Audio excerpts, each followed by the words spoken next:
Rahel V-nya kembali dipanggil polisi terkait plat mobil RFS.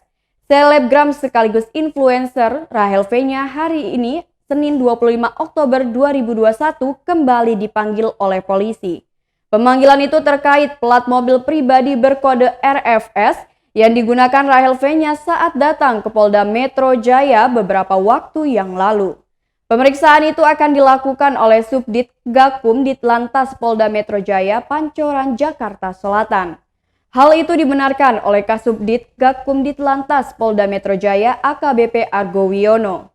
Argo mengatakan pihaknya mengirimkan surat undangan klarifikasi telah dikirimkan pada Sabtu 23 Oktober 2021.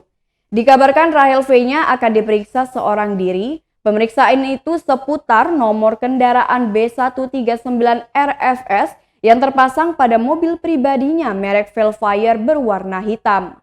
Plat kendaraan mobil pribadinya itu menjadi sorotan hingga menuai polemik lantaran diduga bodong. Plat nomor berakhiran RFS itu merupakan tanda nomor kendaraan bermotor yang hanya bisa digunakan oleh pejabat negara. Penggunaan plat nomor itu diatur oleh kepolisian melalui Peraturan Kapolri Nomor 3 Tahun 2012 tentang rekomendasi STNK dan TNKB khusus dan rahasia bagi kendaraan bermotor dinas. Plat nomor pada mobil Rahel V-nya itu diduga berbeda, terbongkar setelah ia menjalani pemeriksaan di Polda Metro Jaya.